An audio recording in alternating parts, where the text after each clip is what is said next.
తిరుమల శ్రీవారి భక్తులు టీటీడీ అనుబంధ ఆలయాలని కూడా దర్శించుకుంటారు. అలాగే దేశవ్యాప్తంగా ఉన్న 60 టీటీడీ ఆలయాలకి కూడా భక్తులు వెళ్తుంటారు.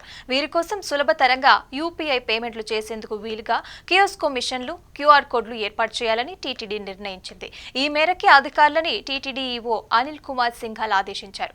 తిరుపతిలోని టీటీడీ పరిపాలనా భవనంలోని ఈవో కార్యాలయంలో సీనియర్ అధికారులతో సమీక్షా సమావేశం నిర్వహించారు.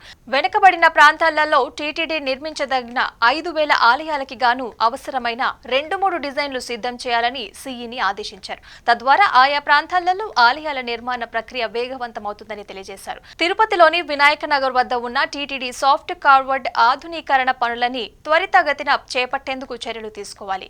ఆ ప్రాంతంలో సీసీ కెమెరాల ఏర్పాటు పనులని కూడా వేగవంతం చేయాల్సి ఉంది. అదేవిధంగా కాంట్రాక్టర్లకి చెల్లించాల్సిన బిల్లుల విషయంలో ఎలాంటి జాప్యం లేకుండా చూడాలి. అప్పలాయగుంట ఆలయం వద్ద భక్తులకి సమాచారం తెలిసేలాగా సమాచార సూచిక బోర్డులు ఏర్పాటు చేయాలి. శ్రీవారి ఆలయంలో ఉన్న కదిలే వంతెన మరమ్మత్తు పనులని వైకుంఠ ఏకాదశిలోపు పూర్తి చేయాలి. ముంబైలోని బాంద్రా ఆలయంలో జేఈఓ చీఫ్ ఇంజనీర్ సంబంధిత అధికారులతో క్షేత్రస్థాయి పరిశీలన చేసి అవసరమైన చర్యలు తీసుకోవాలని ఆదేశించారు. ఇక స్థానిక ఆలయాలకు నియమించిన ప్రత్యేక అధికారులు ఆయా ఆలయాల అభివృద్ధికి సంబంధించి అధికారులతో సమన్వయం చేసుకుని సత్వర చర్యలు చేపట్టాలి.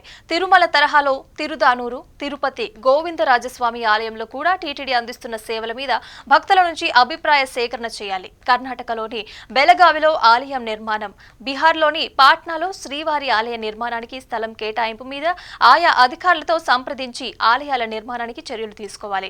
ధార్మిక ప్రచురణలకు సంబంధించి ఇదివరకే ముద్రించిన పుస్తకాల పంపిణీ విషయంలో తగు సూచనలు చేసేందుకు నిపుణుల కమిటీ ఏర్పాటు చేయాలి. అదేవిధంగా టీటీడీ ప్రచురణలో బాగా డిమాండ్ ఉన్న పుస్తకాలని పాఠకులు అభిరుచి మేరకి పునఃముద్రణకి తగు చర్యలు తీసుకోవాలని జేఈఓ సూచించారు. ఇక తిరుమల శ్రీవారికి మరొక భారీ విరాళం అందింది. హైదరాబాద్కు చెందిన పోరూరి అనంత ఈశ్వర్ అనే భక్తుడు టీటీడీ శ్రీ వెంకటేశ్వర ప్రాణదాత ట్రస్ట్ కి సోమవారం 10 లక్షల విరాళంగా అందజేశారు.